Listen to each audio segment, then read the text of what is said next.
All right, let's see if that did anything. Hello? That did something. All right, whatever. Hey! The internet, right? Well, I'm happy that it did something. So how you doing? Yeah. Hey, man, I've been good. It's been a long time since the last intervention we had on On what was that Elden in Ring? November?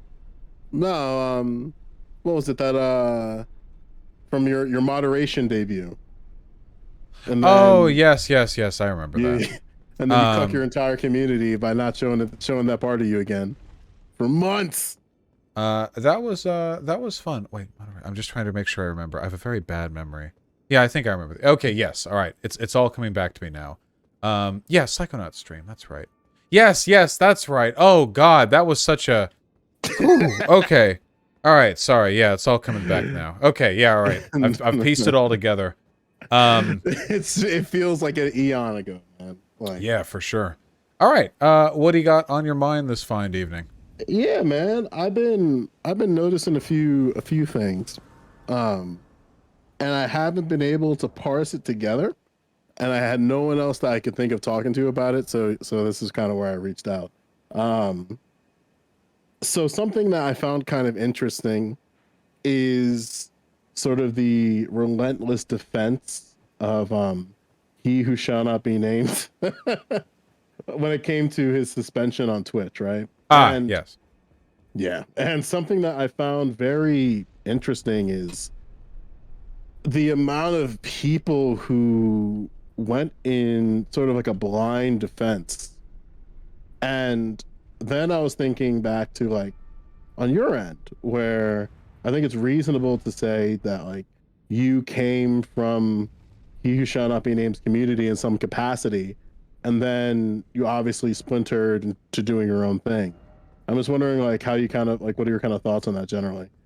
Like what I mean by your thoughts on that, like coming from that community and then building something for yourself and then kind of being where you're at now.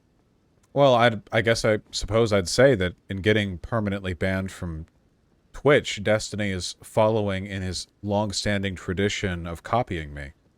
He's just, continuing to, oh, continuing to run down that line. I seem to have entered the darkness zone, in this game, which is a bit concerning.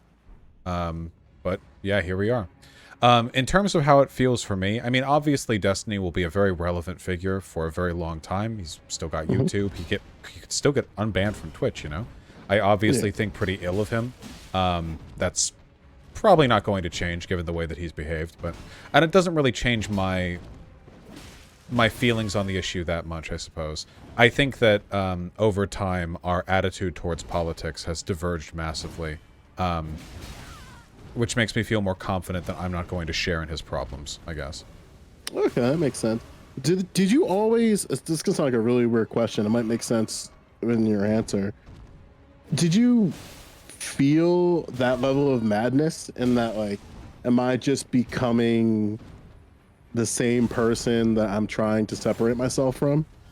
I I don't don't. know how close you are with the He Shall Not Be Named. But We when have I say never been. close in terms of communication. Oh, we've never been communicatively close, like talked casually or anything like that.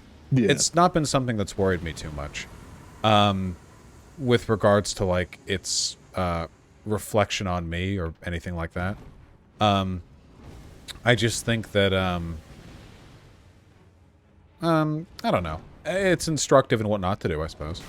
That's useful. Yeah, I guess so. And then like on one aspect, like it's just weird to me because even in when like watching you two operate, like people will put you in the same group of like sort of like the big individuals on the platform. And then it's interesting to me how when you got suspended, there was that level of like, come on, guys. But at the same time, you didn't have people making like, or maybe you did, I don't know, but people making whole ass copy pastas about like, Well, this is, go with for it, sorry. the cracker drama, it felt like it was mostly about the sheer absurdity Sure. getting permabanned over something like that. I didn't want to throw too much of a fuss about it though. I guess this comes across as me being sort of cunty, but I consider behavior like that, this like ooh-rah rallying, to be very, very, very embarrassing, even when you're justified in doing it. And Yeah. I don't think Destiny is here. I generally, like, with the Twitch ban especially, I'd already been permabanned from there. It's not my major source of income. It just feels like any conversation on this is really just going to be about, like, who likes who. Very rarely do the actual, like, ethics get involved. And it reminds me a lot of how anytime conservatives or alt-righters or whatever would get banned from any kind of social media, like, immediately the default response from all of their political compatriots was like, ha, first it's them and next it'll be you. And Destiny's fans have done that as well. And first of all, that's not really relevant to me because I'm already permanently banned from Twitch. I have been twice. For much stupider shit, mind you. And secondly, I don't know, like, is there any room for growth or introspection in that, like, dogmatic appeal? Like, first me, then you? Like, I don't know.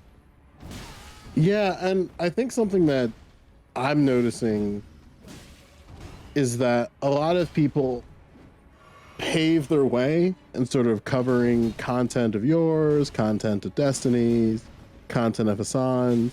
And then a part of me always is kind of sensitive to that because I think it's very easy to take opposition to positions that you hold, positions at Destiny, Hassan, um, young Michael from that dog shit state. But at the same time, it's like, is that your politics or are you just in opposition of the shit that they're saying, you know?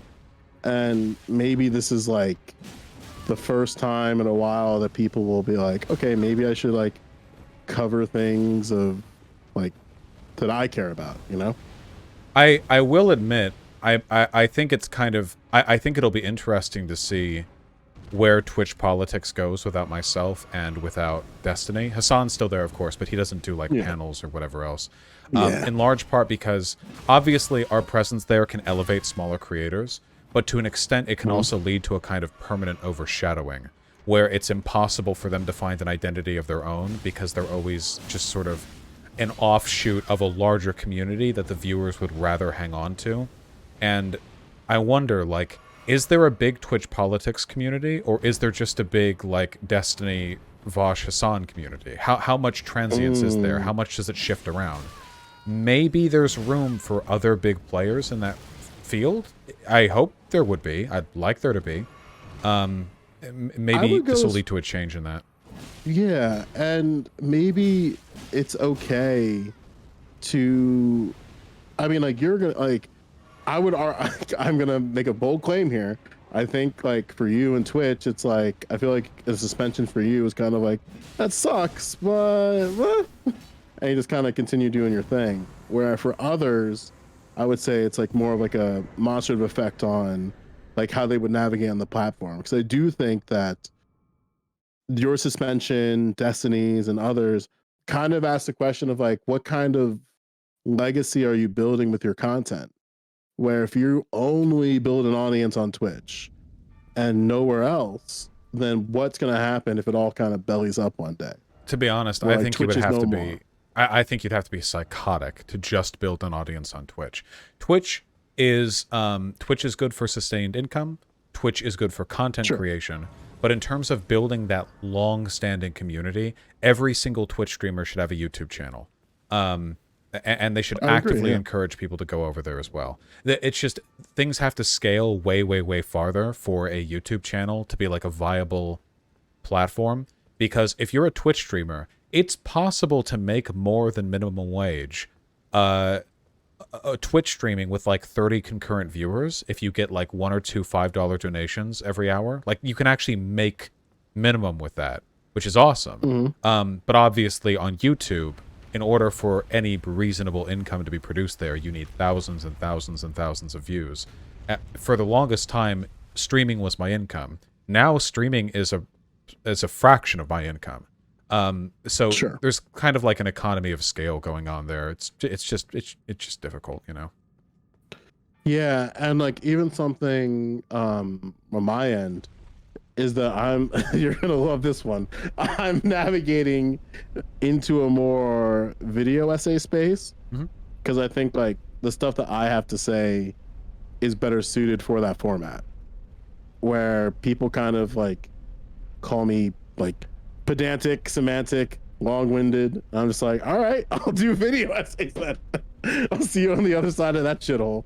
Like, because I do think that you kind of have to do what you're good at or like identify what you're good at Mhm. and like cater to your strengths. And I think that might be a strength I have. And if it doesn't, whatever, I'll just go back to the same show I was doing before and just do like different content that I think doesn't belong on Twitch, but I can put it on YouTube, you know? Yeah, no. I mean, you should always cater to your strengths. I have no patience for editing, and I hate writing scripts, and I hate anything other than spontaneity. So obviously, I was always going to be a live streamer, but you know, people have to gravitate to what works for Yeah. them. God damn it, you're cracking again. I'm gonna pop out and pop back in again. I'm sorry. It seems, according to people in my chat, it's an issue that is happening broadly with Discord right now. Okay. All right, then I'll power through it. Yeah, man. Like it's funny because I have no how do I say this in a way that makes sense.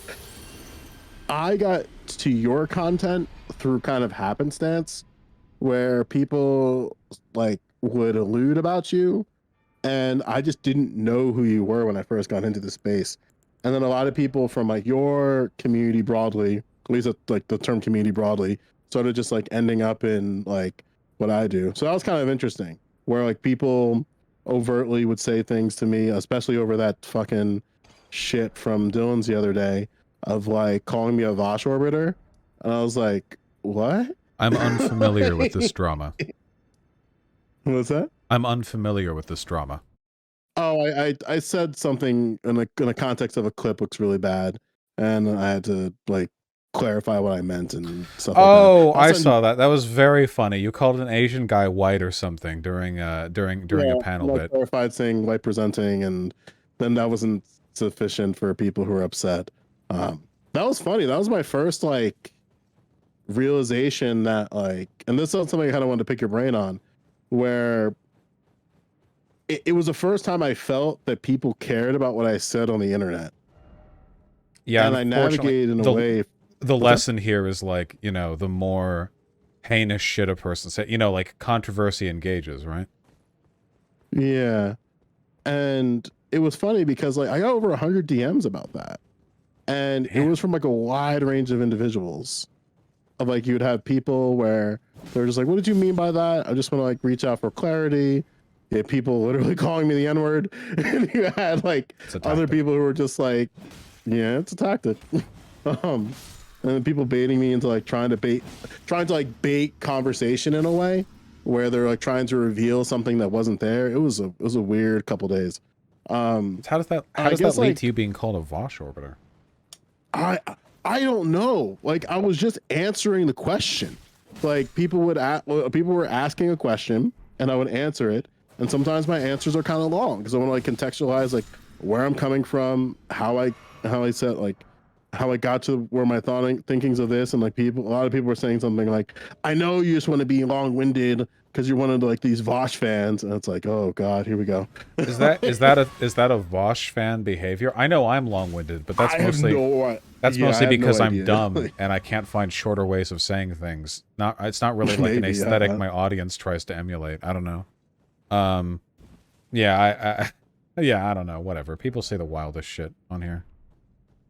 yeah, and the thing is too is that like I guess like what I wanted to kind of pick your brain about was like what was your do you remember the first time where you kind of like realized that like oh shit I'm like there's growth here, if that makes sense. The first time Where like you when I realize that realized I like can make this my life. yeah maybe not make this life but that your presence is bigger than maybe they initially like sort of tested on your own. Um hmm. I know it's kind of like a weird nebulous question. Um Well, it's hard to remember. I realized fairly early on that I was making enough that I didn't need to look for another job. And in a purely mathematical sense, that was sufficient for me to feel like I was present. But I actually think that the sense that I got of permanence and of like relevance in the space was actually a result of the Poppy drama. Because it led to a disconnect between myself and Destiny's community. And then after that, I persisted. Which kind of put an end to the question as to whether or not I was just an orbiter or if I had an independent presence on the platform. You know, obviously that's not like a high mark in terms of, you know, self-realization, but whatever it takes to learn, I suppose. Yeah. Because it's weird where it's like you kind of like you're doing your own thing for a while and you're like, no, people are watching and consuming your content.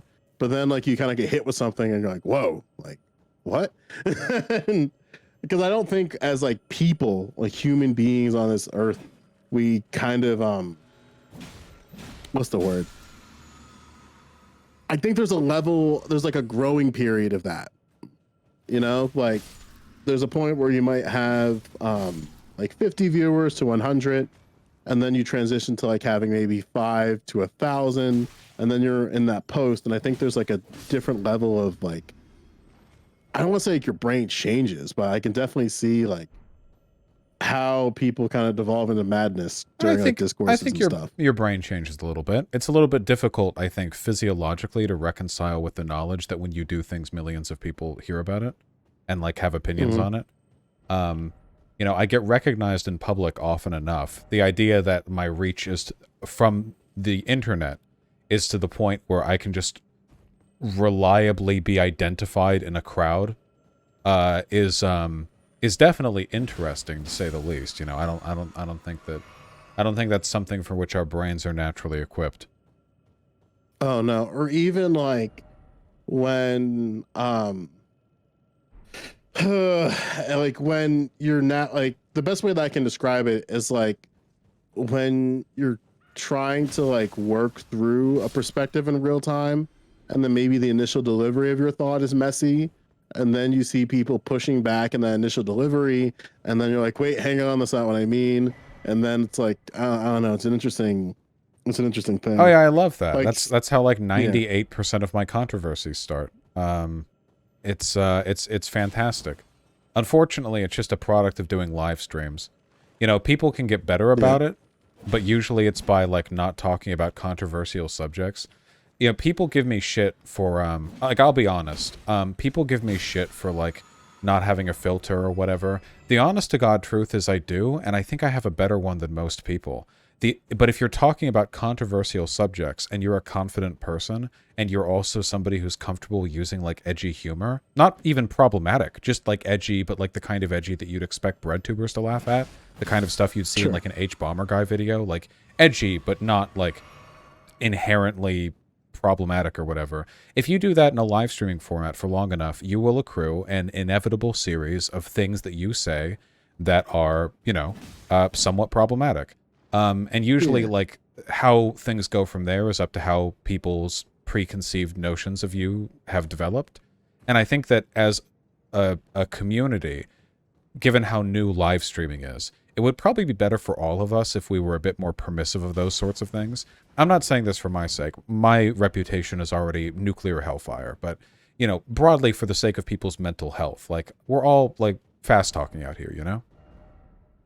Yeah, and I think like the kind of like segues into one thing that's been on my mind, because one of the things that was kind of funny is like I've been meaning to talk to you about some shit for a while, and what's funny about it is that all of my there's a difference between like having criticisms and critique, right? Where I feel like sometimes when people have criticisms, it just kind of feels like this sort of like cathartic shitting on an individual and just kind of like doing that to their face. And then there's like critiques where I think like a lot of like, I don't want to say issues I have with you because it's not really a good representation, but every once in a while when I'm watching your conversations, I feel my brain going, God damn it. Like there's there's a better conversation that might exist, but due to the spontaneity of how content exists online, I never know if it's going to quite get there. So I've kind of like discarded it to a point, if that makes sense. Yeah, well, it's Where, always really. oh, yeah. Oh no! Oh, my apologies. I thought you had been finished. No, speaking no, there. you're good, you're good. No, not at all. I refuse to speak. Oh god. So where it's like, for example, with sometimes like if I were to say like a critique that I have for you, right, is that sometimes I can tell that, and maybe, and correct me if I'm wrong, if this is like a decent perspective, where I feel sometimes you run into issues listening to people and to the totality of what they're saying, but in your quest of understanding more, you might grab on something that might come off frustrating to them. And I never known real time how people navigate that. You mean like if I ask Or for clarification on an issue and it seems to them as though I'm trying to snipe a point? yeah, where it's like maybe that's all you were able to catch in their explanation, but like this is the part where you think that like, okay, like I want to like explore on this. It's a really like I can pin some examples, but I'd have to like go back and rewatch a few things. Because this is just kind of like a pertinent memory as opposed to something that I can like directly poke at one particular thing, if that makes sense. I think one of the issues that I have, I guess there are two issues here, and obviously this is from my perspective mostly, well, entirely. It's literally from me. But one point here is that oftentimes people will reject framings of their arguments if the framing seems like it would have negative implications, even if it's exactly what they said. So sometimes when I'm looking for clarification, I just want to make sure they believe like X, because X would lead to Y, but they don't want to admit to X. They only want to admit to like Z, even if Z and X are the same thing, even if they mean the exact same thing. And it can be really difficult to parse that out. Also, sometimes I just think a lot of people are uncharitable with me. Where they assume because of my reputation that any question I have has to be part of some kind of epic gotcha that I'm setting up. In reality, it's the opposite. Gotcha. Usually, if a person admits to a point, even if it's like morally heinous, if they're just straightforward about it, like they just own it, or they just admit to that point, or they're just forthcoming, I'm almost always going to be much more charitable with them than if I feel like they're dancing to try to hide a point from me. At that point, that's usually where things get worse. Gotcha. What exactly is your sniff test for that? Based on the language that they use, or I don't know how to word this thought, but it's like the language that they're using when they're talking about things, or the overall presentation of what they're saying? Or is it something just totally different from those two things? I think it's often how they respond to the way I engage with what they say.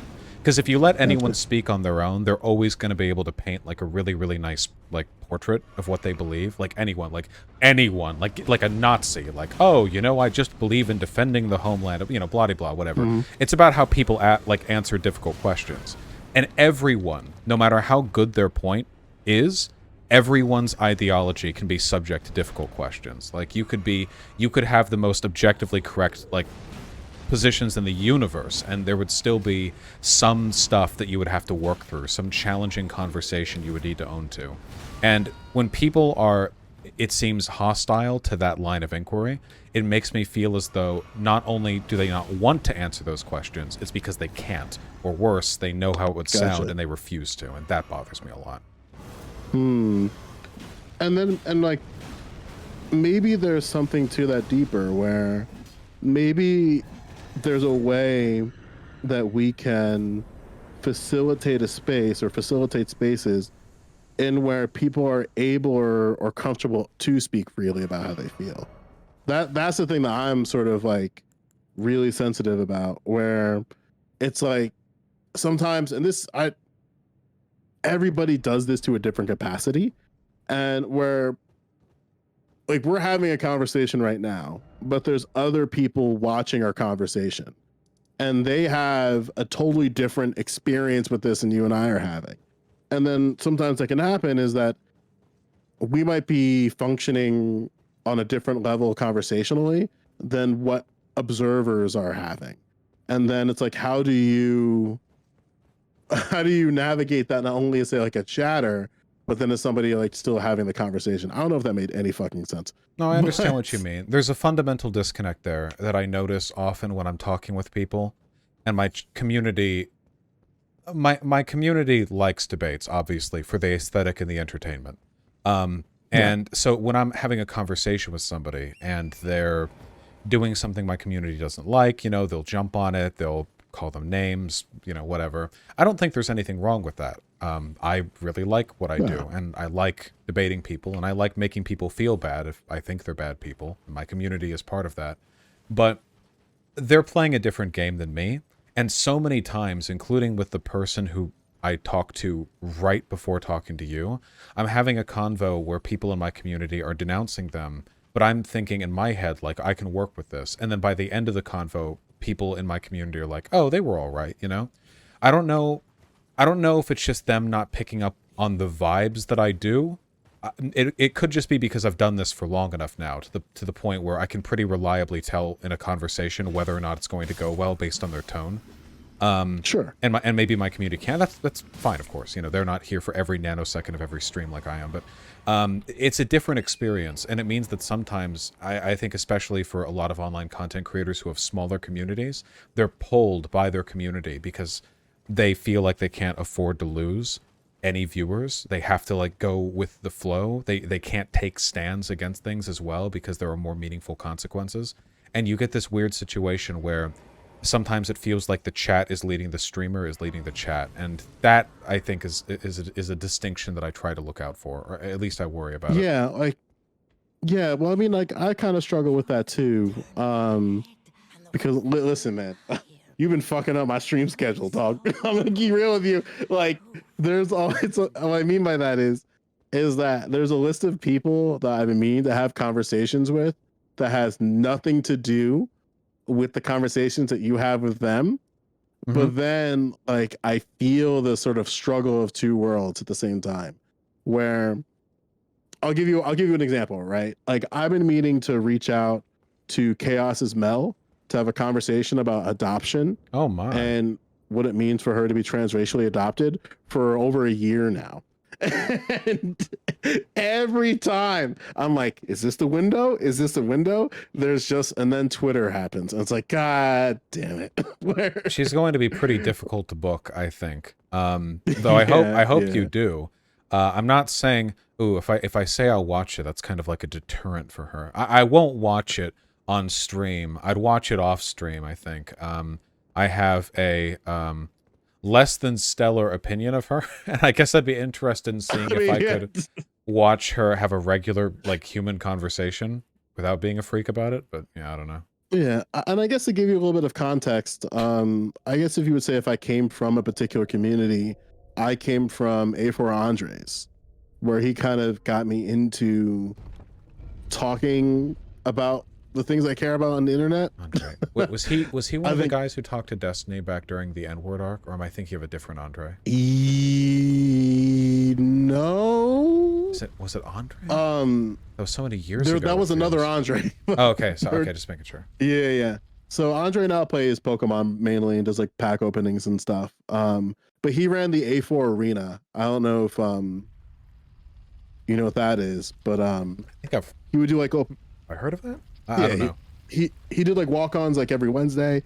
Other people that I think you might maybe know who I'm talking about is like Kino Elise, Dario, Raheem. Yeah. Okay. Um, Yeah. yeah. And what was funny is that I just lost my train of thought. What was I saying? Got it. I caught it. Like I met Mel through that space. Um, and then it's kind of weird when you have associations with individuals from different spaces, and but then they're considered like villains in the space that you're currently navigating in. Like for example, Fnatic and I both came from the fighting game community, and I have a good relationship with Fnatic, but no one else on Twitch does. So it's like this weird aspect of like, yeah, I have a relationship with this individual outside of the space, and he and I can talk about things, whether it be within the space and outside. But then there's still like this like sort of I don't want to say thought that I have with people watching the conversation, but a question of like, okay, where can I have this conversation? You know? Yeah, Um, I'll tell you, it is a weird feeling. It's also pretty weird to be that villain for so many people because I feel like I have to make apologies. Um, I know what you mean completely. I don't really have for a while that someone for me was Shoe on Head, but now I'm like monumentally more controversial than she is in almost every imaginable way. So it's kind of reversed now, and I am that person to Shoe on Head, I think, and I do feel bad about that. yeah, Um, yeah, I don't really know. It's pretty difficult to manage. For what it's worth, I've always tried to consider people as individuals. But to that, sure. sometimes there are exceptions. Usually with how they, I guess it's the difference between being selectively supportive of somebody or being a friend with somebody, which I'm usually okay with, versus defending that person when I disagree with the thing they did and are being defended for. Um, Yeah, yeah, yeah. that's the thing where when I see that, it's like, eh. Like, for example, with the Destiny thing, you know? Like, I think Destiny has done a lot of, like, pretty fucking morally bad stuff recently. Stuff that I think most people would condemn with no reservations if it was done by another person. But there are people in the Twitch space who either won't really condemn him that hard or they'll defend him. And I don't know how much of that is just a fundamental disagreement or how much of that is because they have a shared community and thus they don't want to cause drama within their own. I genuinely don't know. I don't really know how to manage that, I guess. Yeah, and I guess that's something where if I'm being honest, where that's something that I felt for a little bit until I kind of recentered um kind of like what I want to do with how people handle black creators on Twitch, where it always seems like there's this desire to have like a villain within communities. And then it just so happens that for some communities, those villains happen to be black creators. And then like it started fucking with me during the middle of 2020 because it was like around the time when Resistance Noir was getting hit with stuff, a couple other black creators, and then the part was like, shit, is that me next? Like, I've definitely beef with a oh, good number of black creators myself, though. I I would like to believe it's not a race thing. I just it's like- I think that look, I will say this, you know. I think that even if what a person has done is pretty definitely and objectively bad, we all make subjective choices as to who is worthy of our attention, you know? sure. And where people direct that energy is always telling. It's not as though it's not as though how do I say this?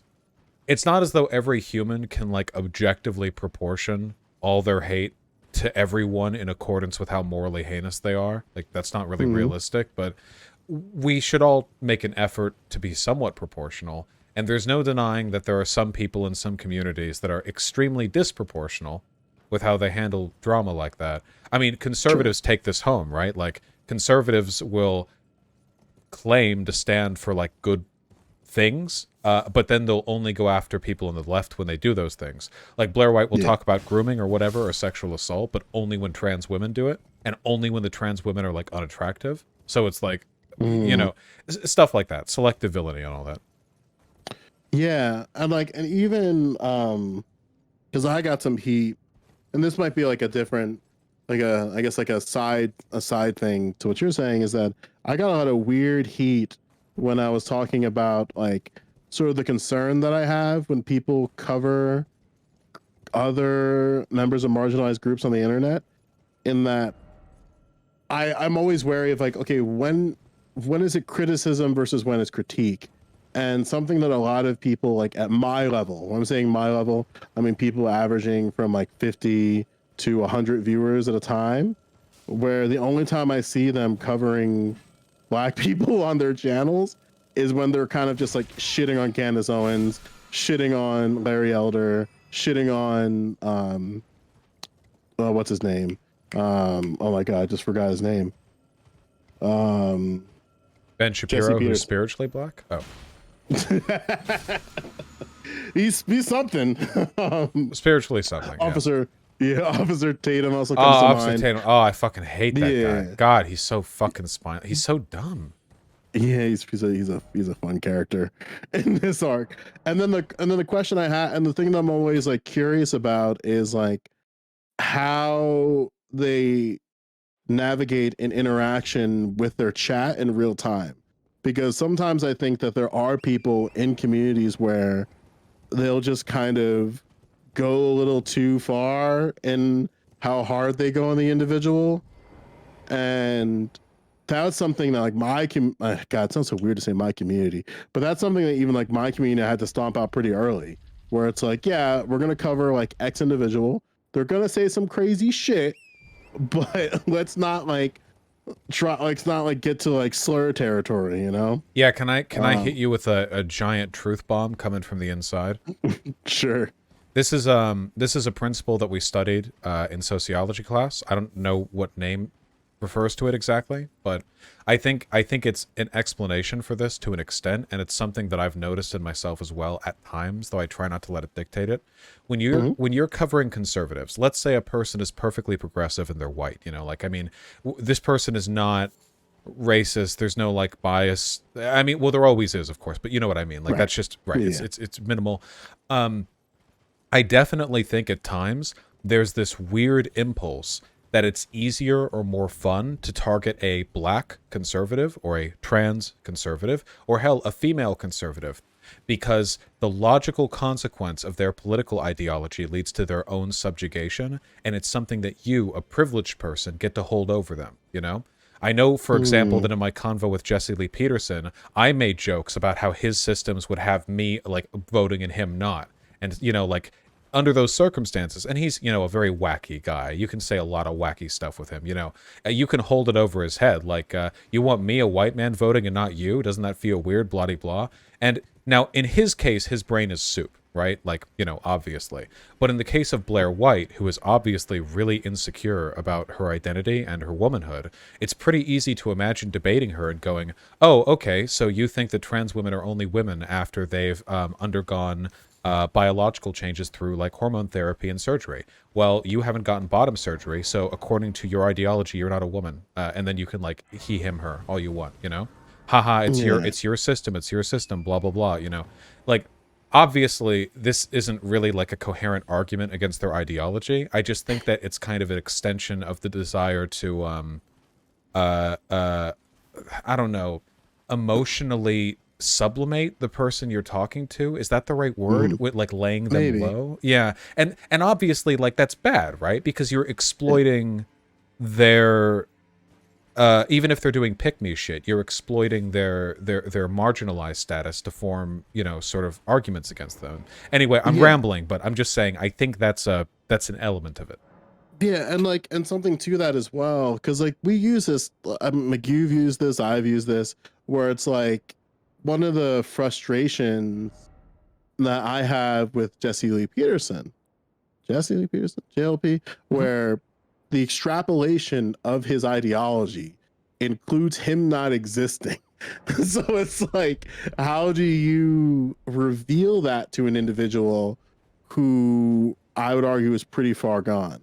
Where, like, Oh, I well, he's understand that, lost. He's lost. yeah, There's no way with is him. Yeah. yeah, like, and I understand like because of his identities, like, okay, his arguments make sense. Like, if I am the child of a sharecropper, I'm probably gonna have some weird perspectives about black people and culture and what it means to be black in America and how to like sort of see your way through that.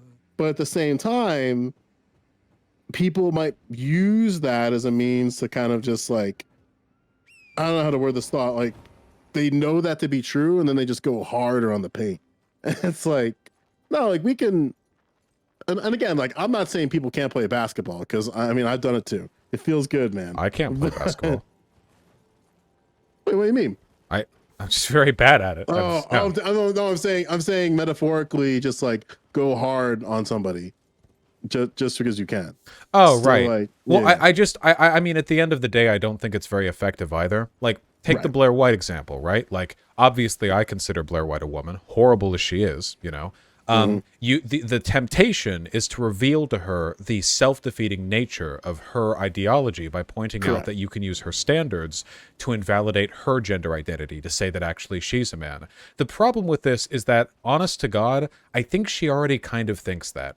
Most of her politics seem to come from a kind of projected insecurity anyway. So all you're Hmm. really doing, like, once you realize that, all you're really doing with those arguments is kind of like rubbing her insecurity in her own face and not addressing the underlying ideological hypocrisy. Especially if you're Gotcha. being mean about it. And meanness is deserved there, because it's Blair White, and all you're really doing is pointing out how her ideology hurts other trans women. If you consider her a trans woman, and she considers her a trans woman, then obviously this standard is harmful. But again, this assumes rational behavior on the part of the people you're arguing with. And, you know. Right. Remember I don't know if you covered it on within your content, but the conversation that she had with Lauren Winsky and Carlin I Borensenko, did. It was wild. bro. And like, what's crazy? I don't use it crazy. What's incredible to me is that Lauren Winsky is your enemy, and basically, it was like really bizarre to see Blair White in juxtaposition with Lauren, and she just openly just says things that include like the vilification of Carlin and not only her identity but her husband's, Blair White's entire identity, not only as a woman but as a trans woman, and then even in the face of her making certain arguments, Lauren would just say some shit. Like, I remember like the part that really sticks out to me was when she was talking about sort of like the dangers that she had when it comes to like the idea of transitioning, and that she doesn't really like posit it towards children. And then Lauren's just like, great, so you should grow your mustache out. And it's like, oh my God. Yeah, well, Witzka's an actual neo-Nazi, as far as I can tell. Yeah. So the positions there are unsurprising, but Mhm. honestly, like, I don't know. Maybe this is me being just extremely transphobic. But after that panel, the person I hated the most was Blair. Like, a lot of people thought of her as the victim there, which she was in the context of that panel. But she's the front runner for Witzka. You know, like. She Yeah, was we're making like, apologies that entire panel, and Blair White went right back to doing the exact same shit with no opposition. Like, I don't know, it's weird. Like, Blair could just stop. Like, Blair could reflect and stop, but instead she's like essentially the PR director for trans people, softening them up for Witzka's real arguments about how actually they're just degenerates who are mentally ill. Like, yeah. she's really just the front for that position. That's what most conservatives actually believe. They don't get that. Like, to real conservatives, Blair White is not a real woman because she because she passed or whatever. Blair White is just a relatively attractive delusional trans person. You know. Yeah. So I can fuck see like that. yeah. Sorry.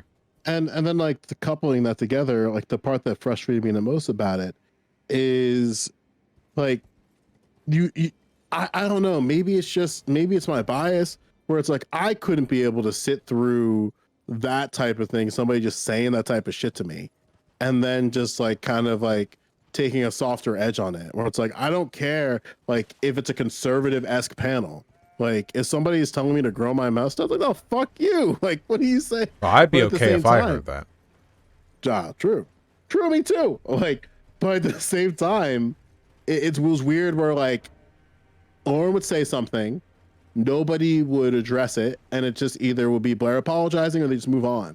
And it's like, okay, like Rough out you here. do you, but damn.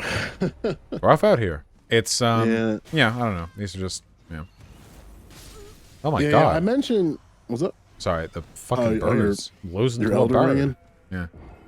Oh Lord, we're gonna have to stage the intervention soon. It's a good ass game. Let me beat it at least once before I get intervened. Sure. Well, hold on. Well, but is it a beat it and put it down, or are you gonna feel the itch? Oh, we're not playing this game just once. Sorry. No shot. No shot. There it is. There's the truth. I want to do another playthrough Soul Level 1, all bosses on stream for like the challenge. And I also want to try out other types of builds like Magic and Faith and stuff, because I normally play this game in a very restrictive way. Yeah. I guess the one thing I mentioned it in the message, and it's going to be a different question than I think people who are watching are anticipating, is that how has your journey been with talking with Black creators? Like, if you kind of had to like do a self-evaluation of that. This isn't, let me make this as clear as I can. This isn't some type of bait into some bullshit. Like, if I were to bait you into bullshit, I'd make it more explicit. Honest to God, like, I have, okay, this is going to sound really fucking dumb, but like, I just try not to think about it, because I think that when I think about it, the first thing that I feel is a kind of resentment, because it makes me feel like every good conversation I have with a person of color is some kind of like battle against my poor reputation, and every bad convo is like, oops, there it goes again. You know? Gotcha. Like, I love having convos when they're good, and often when they're bad too, you know? I just like talking to people on my platform. But it's like, things have gone sour between myself and like a lot of people. Right. A ridiculous number of people. And I mean, I guess if one did the math on that, I have no idea if there'd be some kind of disproportionate bias considering the total number of people I've talked to. I hope no one ever does that math, because, oh my god, that would take a while. But why are you giving me video essay work to do? Yeah, exactly. It's yeah, like an entire fucking montage. I guess it's more just I don't want to turn my conversations with people of color into a diversity hire situation where like a separate number is tracked and like special importance has to be paid because to meet some kind of, in, you know, not federal quota of course, but like some sort of PR quota, I guess. Yeah. I'm always like, this is kind of why, like, kind of where I framed it as that, and like kind of like where my frustrations of it is on just like, not necessarily Twitch, but how people just cover creators from marginalized groups, where I think that sometimes there is this idea that like these other creators are functioning in the same space that we are, and then people will just get kind of like, whether it be overly sensitive on a particular point, overly pedantic on a point, or just like unintentionally bad faith in what they're saying. And I know you've received criticism, and I would say it's criticism. Like, it's not trying to like make you like stop or readjust it. I think it's just people just like upset and airing out grievances, which is fine. Everybody's welcome to do that. But I'm always like, even when I watch, like, because I went back and watched not today, but over the past couple months of like just recent conversations that you had, and then the question in my mind's always like, what can, like, how could the better version of this conversation exist? And I do think, to an extent, like I mentioned, like, listening is hard. Like, listening on not only like within a discussion, but listening with all the other variables is a difficult thing.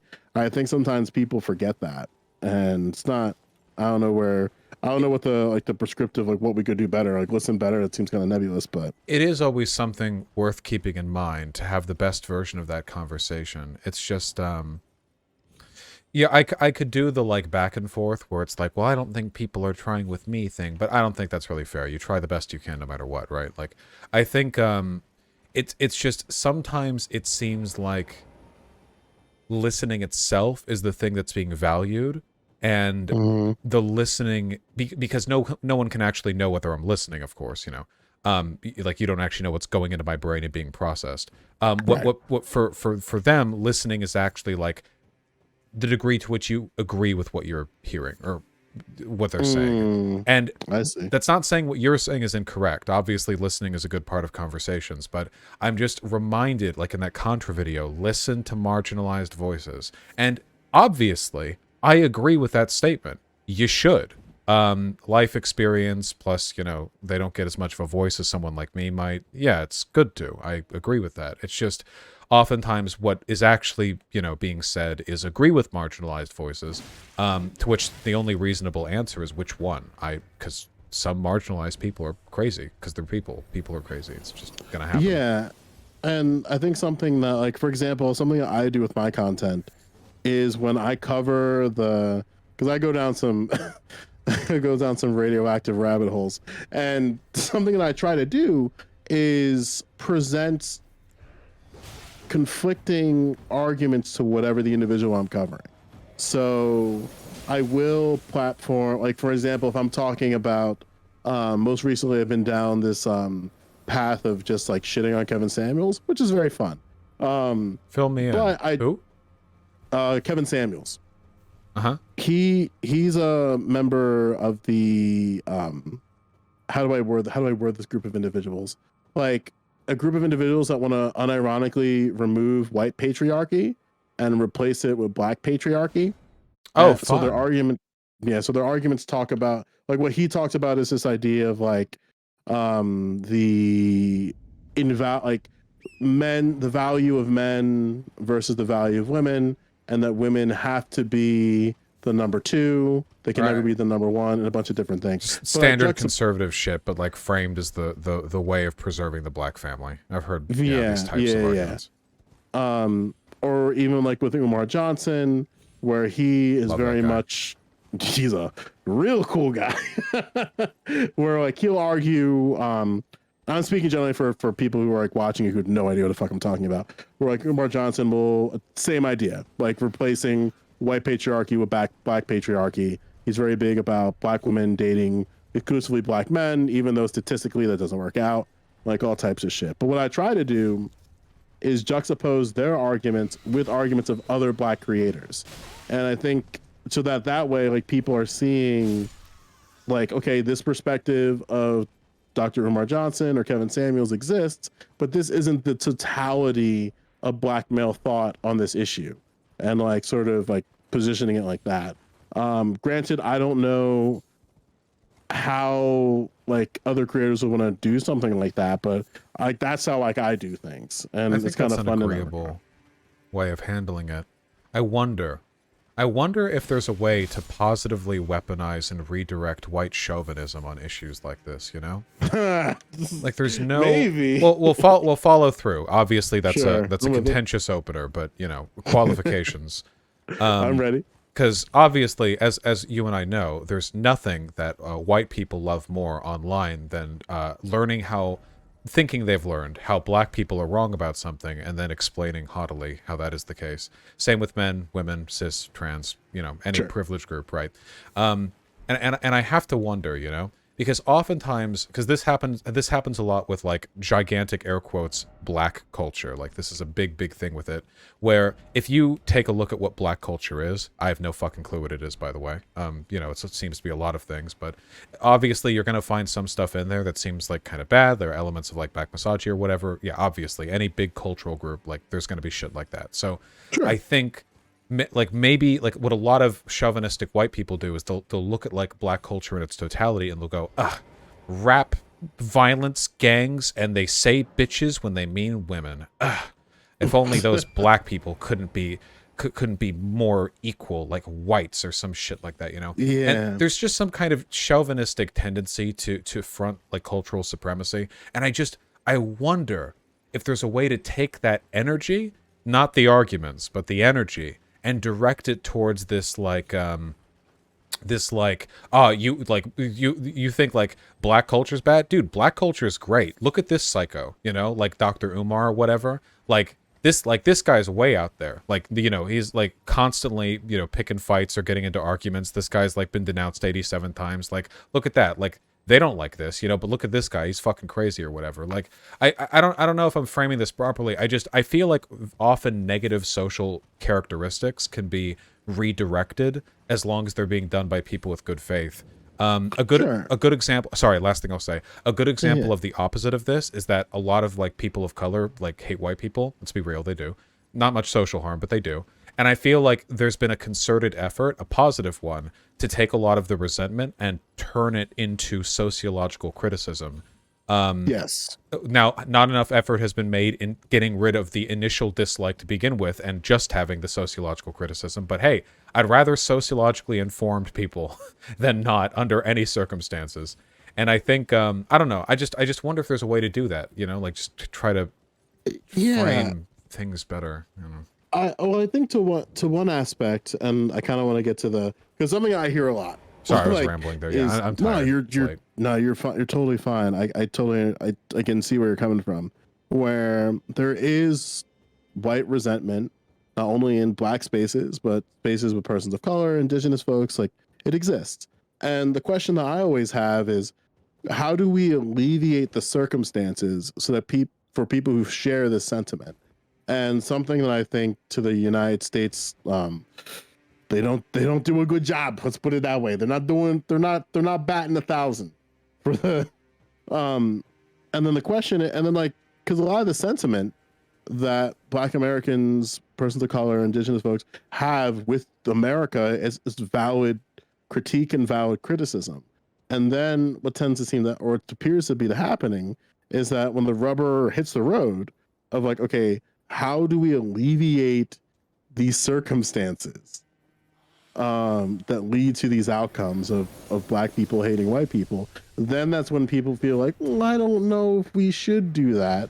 Like if a community, for example, like the catch-all example that people use is like policing and police sentiment to minority groups, coupled with the practices, policies, and procedures that go around policing, the culture of policing, and then the culture of policing as it relates to minority communities. Like those are things that can be improved upon, but that's going to require like a conscious and dedicated effort with like fund reallocations, better communication with not only police officers but with members of the communities, and like having a bit more of an open dialogue there. But then it always feels like we never get to that point, you know? Yeah, Like, and I think this. Oh no, my apologies. you know, it's like police is what my last thing I was saying. Like police is just one example that I'm picking from. I think I think a lot of this feeds into the term is Afro nihilism, right? Yeah, yeah. Yeah, which I really really dislike. Not because I think the feeling is necessarily unwarranted, but just because I feel like there just aren't any other choices on the table. You know what I mean? Like it's just you know, we're not doing any Liberia shit. We live in America. You know, you work with the systems you have, whether they suck or not. Like that's all you can really do. And yeah, I agree. It's just important to create a narrative. I'm sorry, I'm so tired. A narrative that No, you're people good. can feel optimistic around. Because the optimism is what gives people hope in those sort of liberal egalitarian values. I wouldn't like I guess I would expect like prejudice and bias from like any community that's been subjected to a lot of dispossession, which is directly a product of another group of people. I mean, all it took was like the lie that Mexicans were stealing jobs in the American South to like turn an entire generation or two of Americans against them for the second time, because it also happened in the 19th and 20th centuries. Yep. And so the real deprivation that black people experience. Yeah, I don't know. Yeah, and It's then tough to manage this as a content creator too, because oftentimes like the language of sympathy with issues like that doesn't fully overlap with the language of like a particular empirical argument being made, which can just be kind of hard to balance. You know? right, and then even with certain sentiments around certain ideas within, and this is something that like I've been trying really hard to walk people through, is that the language of black communities, communities of color, has been co-opted by unironic, legit Nazis, white supremacists, white nationalists. And then what tends to happen is that people will use those, like their language, to be like, oh, well, this is no different than X or Y. Like, for example, a creator was covering the idea or like the rallying cry of my husband will be black. And like I understand what that means. And I understand that like on one side there are people like the Kevin Samuels, like the Umar Johnsons, that mean that literally of like my husband will be black and will be black no matter what because of biology, eugenics bullshit. But then at the same time, there's like a sentiment of like because of the overt situation that Black Americans face in the United States and abroad, like I want to make sure that my culture, in this case, like whatever Black culture means for the individual, is not only pertained with me, but also it's values that my husband might also share, and I want to pass that on to my children. And this is a pretty like reasonable sentiment, I think. But what ends up happening is that you'll have people who will co-opt that message in a way that is that extremist view that people are worried about. Like the idea of like, well, how much blood do you need to be black? When it's like, it does, do you have lineage of black people, therefore, that type of thing, you know? Yeah, it's pretty much impossible to navigate, especially Yeah. because the language of like racial liberation overlaps with the dog whistles of like racial domination from white people. Yes. Like obviously like self-determination, the concept is a perfect example. The concept of self-determination is great. It's ideologically fantastic. You're like the being able to choose where you live. Like, yeah, that's that's like an anarchist principle practically. It's incredibly good. The issue, of course, they don't mean it. They're lying. What they actually mean is the freedom to determine whether or not people of other races get to enter my country, which is the desire to restrict the self-determination of others. But the language overlaps enough. It seems like optical lost ground. As long as like there are racist whites in this country, they're always going to find like a caveat in like liberatory language black people use, which seems really Yeah. difficult to argue with or around. I just try to avoid it for the most part. Like the arguments that I make on race stuff, I try to make them empirical. I try not to use any language in support of black people that could be co-opted or misdirected. But I've also like argued with a ton of alt-writers, so I have a pretty decent understanding of what those ideological trigger points are, what those rhetorical devices tend to be, so I can avoid those pretty well. But like no movement would be able to. I don't know. Yeah, yeah. And even to an extent, and like I want to be something like kind of clear where I don't think to, and I have a lot of evidence to support this claim. I think it's very difficult for Black Americans in particular to be able to navigate in white nationalist and white supremacist spaces without there being little yikes territory. And there might be some physical or otherwise reasons that I might have come to that opinion. By white supremacist, do you mean like the Klan, or do you mean like America broadly, like the broader institution? Well, the overt supremacist spaces, like the ones that kind of navigate. They talk like one that comes to mind for me is like the white well-being space, which isn't white supremacist in nature, Yeah. but they advocate explicitly for the self-determination of white people. I And think that means. Sorry, go for it. Oh no, I just like I agree, and I legit think it's better that black people just not, for a variety of optical and like logistical reasons, you know. Yeah, and then I think that that's sort of the task of like something that I always like people ask me, I think in bad faith, of like, well, what do white people do then? And it's like, well, use your privilege to navigate in the spaces that those people of these groups can't. I fully agree with that. Oh no, sorry. I'm half a sentence behind everything you say because I'm so out of it. Oh, I'm sorry. No, that's on me for my sleep schedule. I agree with that. I genuinely I don't think it's ever worth the time of a black person to argue with a white racist. Not that I think their time is worth more than mine, only that their time is expended more aggressively during those interactions, you know? Like And there's also the blowback too. yeah, I can talk with a white nationalist with like whatever, like okay, like hello dumb fuck, let's go. Like, obviously, this is going to be a much more taxing conversation for a black person, and they're going to be looking for different gotchas as well. When talking to me, I'm like a lost brother, basically, or sometimes a pawn of the Jew, you know, depending on how far they go. But I am a part of their racial group, their racial hierarchy, meaning that A, their essentialist arguments can't work against me. They have to make actual ones. They can't just go, haha, you know, you're skull-shaped, blah-de-blah. That's one. Yeah. And for two, like, they also can't appeal to making me angry. And I'm not going to fault any person of color for getting angry arguing with a white nationalist. That's very much an expected outcome. I don't get angry, but it definitely helps that, like, you know, I'm not really affected the way they are. So, with all that said, like, I'm just reminded of my convo with Stryker and Alsup, where I was 2v2ing with Destiny. And they really, really, really wanted to get, like, black people on. They wanted it so badly. Like, they were like, they get these two white liberals on when, we asked for black people. You couldn't find them. And I know why they wanted black people there. They wanted black people there because if any rhetorical slip up had been made by them, that that quote would have been printed on like George Floyd t-shirts in their community and sold like hundreds of times, you know, like they'll look for anything like vultures.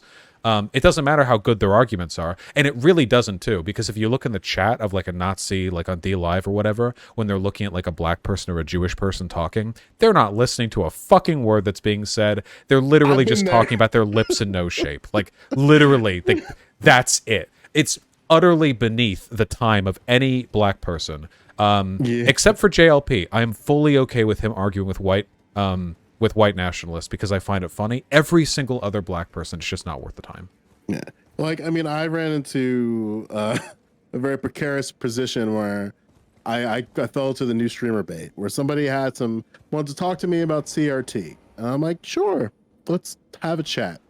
And then I mean, I'm not doing it now, but for most like panels and discussions that I think are oppositional, I just keep chat open, just, you know, to see how the people are doing. And oh my God. just people, like the race baiting shit. Yeah, like people were asking, like he had because the thing was like the only reason that sparked me on it was that the guy was talking about crown laws. And like that was like the first laws that prevents or criminalize the discrimination based on hairstyles. Oh, I saw those. Those are based as fuck. I can't believe that's still legal in the US, that like a business that a hiring manager could just be like, your hair is unprofessional, like looking at a black person with like cornrows or like 6 inches of like fro or whatever. Like that's insane to me that's legal, you know? Yeah. Yeah, and like the reason why I bring that up is like for people who don't know me, like I have I would say, I'm gonna make the claim, I have the loudest hairstyle on Twitch. Period. Or at least in Twitch, whatever the fuck you want to call Twitch. Pretty big. It's pretty big. Pretty big, pretty loud. But what I realized is like people were unironically in that chat asking like, it's like, yo, ask him to see if his hair is real. It can't be real. And it's like, what? Like your community is like, instead of listening to anything that I was saying, that was like the center point of it. And I never got that shit. Look, there are a ton of weird fucking things that white people do that I like don't do, but I like look at that and think, okay, I can see a world in which I could have been doing that, or like, you know, impulsive thought or whatever. Being weird about black hair is never like it's unfathomable to me. I have no idea where it comes from. I don't know if they all grew up in like fucking rural Utah and have just literally never seen anyone who doesn't have straight hair before. I have no idea. Yeah, and like it's funny because like even like it happened a couple on some Twitch panels too with a couple of righties, and then it's like and the thing is like I understand that like in a right-wing space, especially a right-wing chat, things are kind of how you would say loose when it comes to what's allowed in their chats. And then like I realized like pretty early, well, not as early as I wanted it to be, where it's like, okay, I can't navigate here. Like there's nothing to be had here. But there are people who can, I think, I don't want to say should, but they can operate easier than I can, and if they're willing to do that, then by all means. Have you ever? It's using the privilege, right? Or like, I Yeah, guess fractional privilege, like whatever you can get out of the situation. Yeah, I don't know. That I always felt like that was kind of my role in this space, right?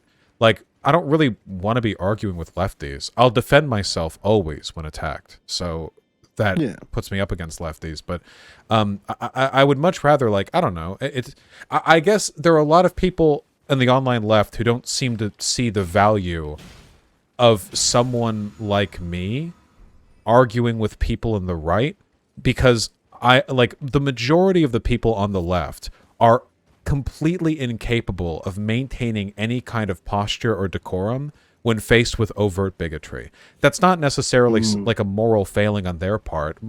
Bigotry is disgusting, and it's okay to be disgusted by it, but clearly there's a skill set involved with being able to handle it directly. And like, is this not just an extension of the white people use your privilege to convince those who won't listen to non-white people? Like, it seems like a natural extension of that principle. yeah. I guess the question I have for you on that regard is, and maybe you this part of your answer, you just or the explanation you just said, is how do I word this thought in a way that makes sense? My concern is always where I don't want to see white Americans get roped into the language when they're navigating in more white extremist spaces. And I'm just wondering like how you kind of navigated around that. You mean like the racially chauvinist language?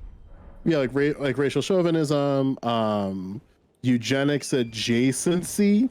So like because one thing that you kind of have to do, right, is that you have to I believe at least that you kind of have to navigate in a certain way with individuals like that, but at the same time you don't want that navigation to end up being like part of who you are over time. Does that make sense? Yeah. Can I ask you a question about Yeah, a historical allegory? sure. You know who Huey Long is? Yeah. Well, he was the governor of Louisiana, corrupt guy, wacky dude, had some Real cool guy. real cool, had some big dubs over his career, no doubt. Anyway, anecdote from his history: very anti-racist, like really anti-racist. And this was the Jim Crow South, Louisiana, and he heard from some of his constituents that there was a hospital in one of these cities, big hospital, where a lot of black people were there being treated. Mhm. But all the nurses were white, and as a product of that, Louisiana, 1930s, of course, the black patients suffered a lot of racism, and the constituents, they ask, they plead, they beg. Now, as the governor, Huey Long knew two things. One, he didn't really have the power to just force racial hiring standards on this hospital. The infrastructure for that was nowhere near, in 1930s Louisiana, that was just not feasible.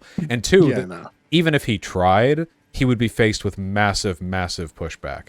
It would be politically devastating. So what he did was he did a tour of that city. He visited the hospital.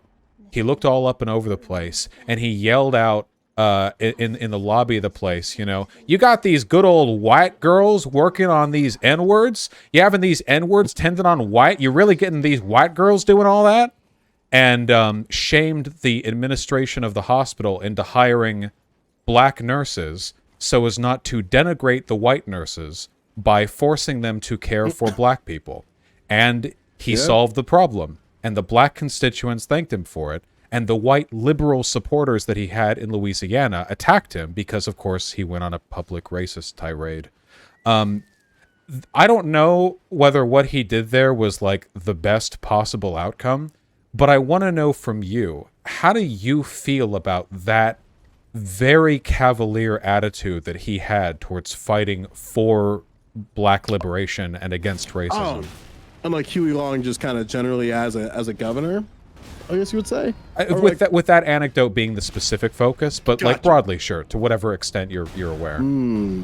I think that there is a level of, and this is kind of, there's a lot to this. That's a good question. There is a level of I hate to use the word tactical, but tactical awareness to your surroundings. Because I think, generally speaking, especially at the time for Huey, because Huey was right around, like, God, this is going to date me a little bit, but like he was around the time where my grandmother was alive. And so, like, it's like right on the tail end. Like, my mom was born in 33.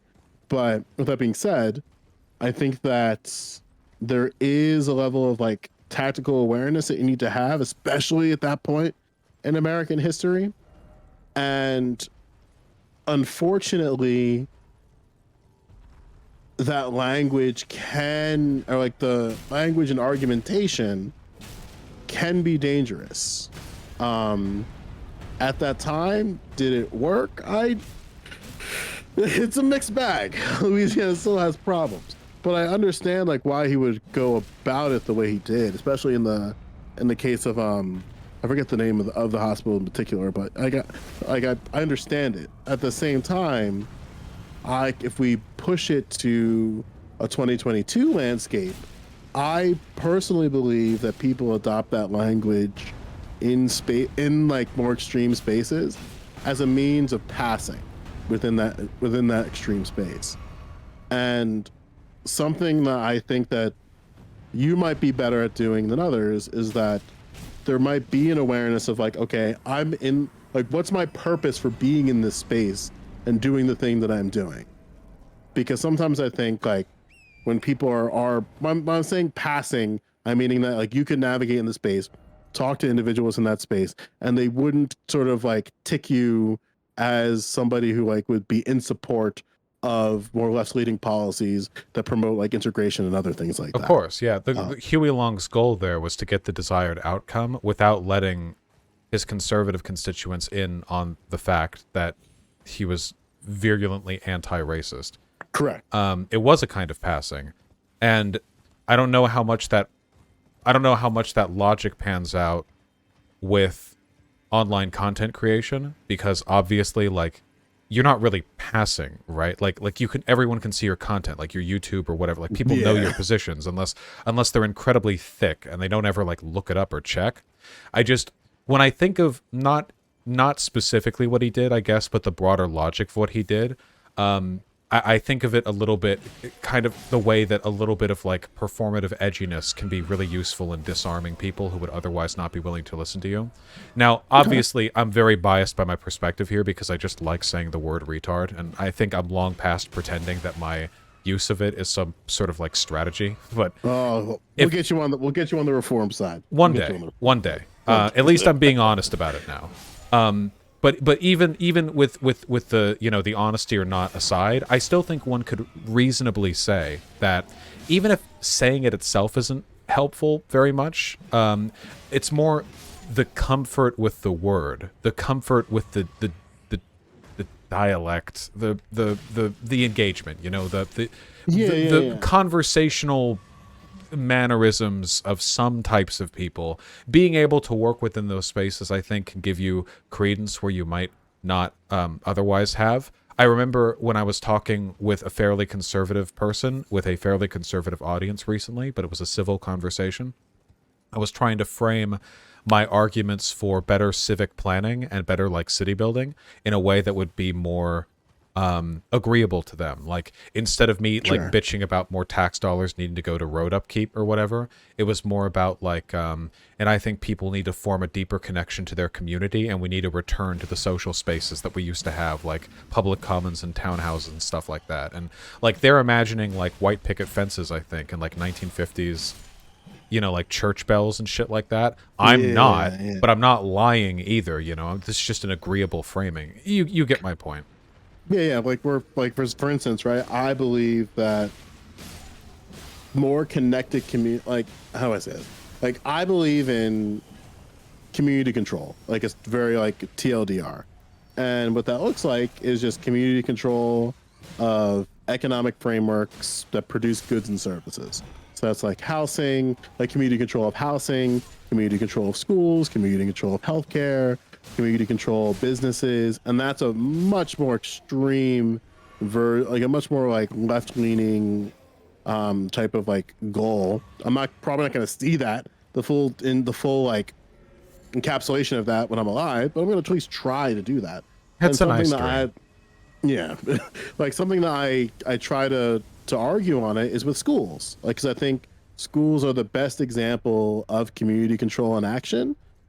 With the fact that sure there are superintendents, but those superintendents are elected by members of the school board, which are literally members of the community. And in my state, they're doing it for free. So there's Oh, no fun. like they're yeah, so they're there to be there. They're not there because they just want to like line their political pockets.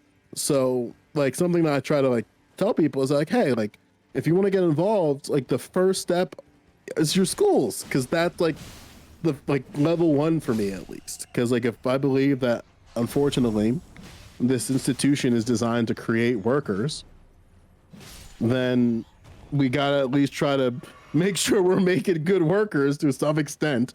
Granted, I think there obviously needs to be more expansion of like what's the purpose of school, but in the current state of affairs, It's a jumping off point, if nothing else. yeah, It's helpful for that.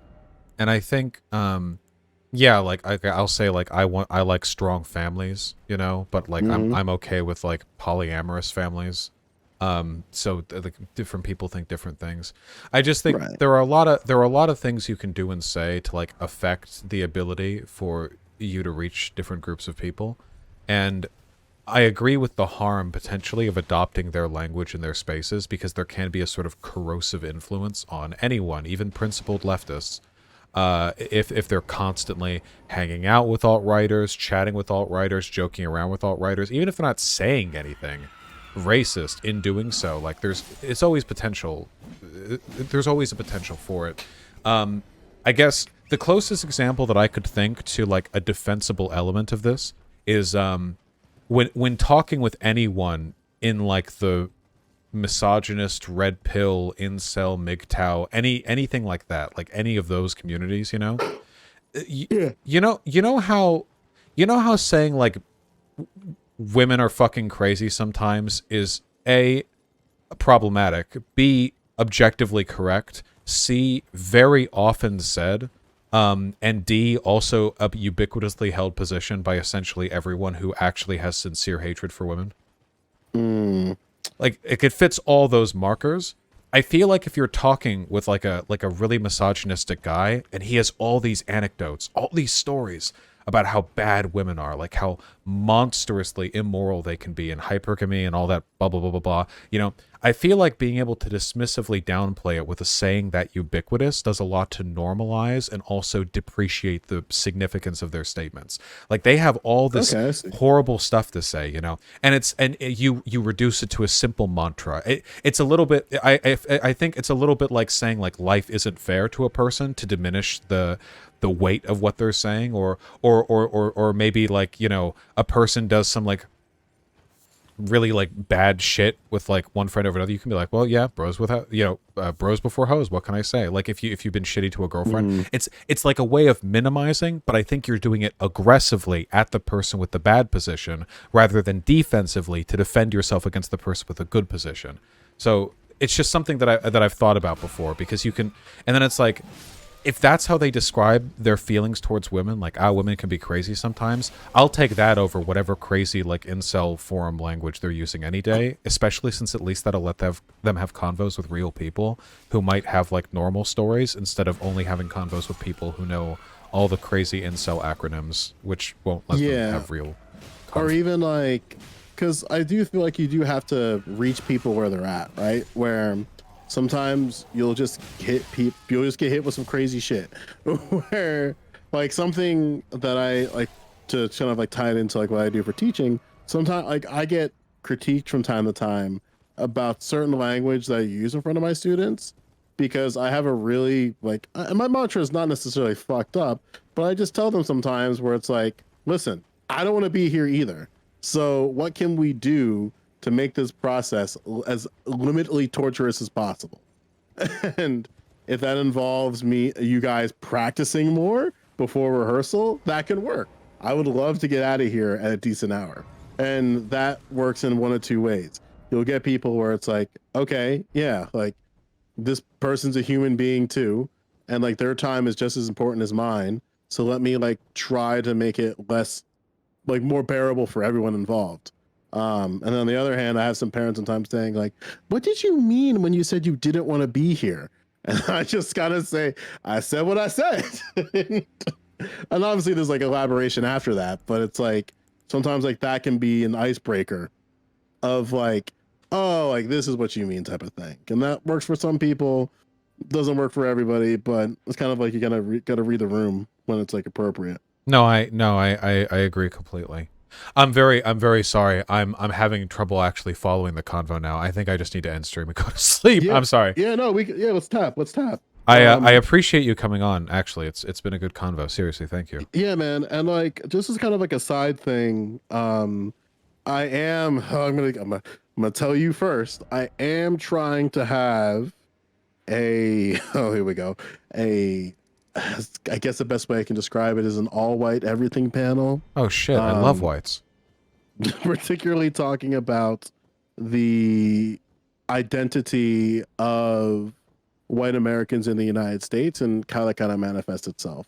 Now, granted, that is some fucking nuclear material. So You'll be presiding, I assume. yeah, and basically what my objective is to try to introduce people to conversations with people who I think can have these conversations in a way that, well, it might be some memes, like there's gonna be inevitable memes, but at least like approaching with some level of like care and sensitivity to it. Because yeah, like I also love care and sensitivity. yeah, so I mean, if Just hit me that's up, something yeah. you're down, yeah, I'll send you the details for that. Wait, how soon is it? This is like if I were to give you like a timeline, probably like a couple weeks from now. Okay, good. Yeah, yeah. I'm currently in the planning stage of like, who do I want on it? What's my objective? Who are people who I think meet that objective? That type of thing. Because I do know people are gonna. It's a thing. So. Oh yeah, I know it can be a thing. Yeah, and obviously this is going to be the reason why I bring it up to you is that it's going to be something that is going to be a lightly edited, but thing that's not going to be like a traditional Twitch stream where like this is going to happen and then it's going to go up online for people to watch and consume at their own pace. Yeah. Also, it's fair to balance it out because I recently hosted an all black everything panel myself, and I feel like I have to cosmically. We have to balance the scales. We have to keep everything. How did fair. that go? How'd that go? By the way, that was pretty dope. Because no Katarana was talking about that for a while. And she really like tapped you of like a one Fosh to have. So that was kind of cool. Yeah, I liked it. I like conversations like that because generally, whenever I talk with anyone about anything, it's because somebody is angry at someone. So it's nice to get brief departures from stuff like this from time to time. Yeah, and like and real talk, like you do some shit that annoys the shit out of me, but at the end of the day, like it's everybody's doing their own thing and doing it different ways. So it's like we're bound to say some dumb shit or do dumb things. So it's like I wouldn't. As long as we're trying to move the ball forward, that's the least we can do, right? I'll try my best. And continue to do so.